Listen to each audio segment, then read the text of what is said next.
केलेली आहे, comparison of edges. Rehan हा माझ्यापेक्षा म्हणजेच माझी आणि रेहानची काय केली इथं तुलना केलेली आहे. म्हणून इथं काय करायचं आपल्याला, काय घ्यायचं, ओल्डर. कंपॅरिझन ऑफ एजेस, दोघांमध्ये कंपॅरिझन केलेलं आहे म्हणून इथं काय येणार, ओल्डर येणार. थर्ड वन आहे, his home is dash than his bro. त्याचं घर हे त्याच्या भावापेक्षा एल्डर की ओल्डर, काय घ्यावं लागेल इथं. इथं आपल्याला इथं पण काय केलेलं आहे, त्याचं घर आणि त्याच्या भावाच्या घरामध्ये तुलना केलेली आहे, कंपॅरिझन केलेलं आहे. कंपॅरिझन ऑफ एजेस म्हणजेच काय येणार इथं, ओल्डर येणार. काय येणार, ओल्डर. फोर्थ वन आहे, my dash sister is going to Delhi. माझी सिस्टर, माझी बहीण ही दिल्लीला जात आहे. तर या ठिकाणी माय एल्डर सिस्टर येणार की माय ओल्डर सिस्टर येणार, काय येणार.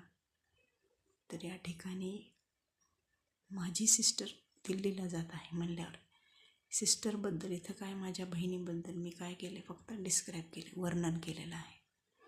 काय केलेलं इथं, वर्णन केले. त्यामुळे इथे काय येणार, एल्डर येणार. काय येणार, एल्डर. फिफ्थ वन आहे, my dash scooty was very fast. माझी स्कूटी खूप फास्ट होती. मग इथं एल्डर येणार की ओल्डर येणार, माय एल्डर स्कूटी येणार का माय ओल्डर स्कूटी येणार. इथं पण स्कूटीबद्दल काय केलेलं आहे, डिस्क्राईब केलेलं आहे, वर्णन केलेलं आहे. म्हणून आपण इथं एल्डर घेऊ शकतो का. तर तुम्ही म्हणताल हो इथं डिस्क्राईब केलेलं आहे, इथं कंपॅरिझन नाही, म्हणजेच इथं एल्डर घ्या असं म्हणतात. पण एल्डर घेता येणार नाही का, तर Elder is talk about only people. Elder फक्त कोणाबद्दल सांगतो की पीपलबद्दल, म्हणजे व्यक्तींबद्दल सांगतो.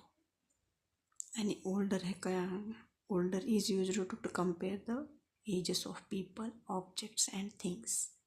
म्हणजेच लोकांचे वय आणि वस्तूंच्या वयाची तुलना ही कुठं केली जाते, म्हणजे वयांची तुलना करण्यासाठी आपण ओल्डर हा शब्द वापरतो. म्हणजेच आपल्याला इथं एल्डर न घेता ओल्डर घ्यावे लागेल. काय, older. My older scooty was very fast.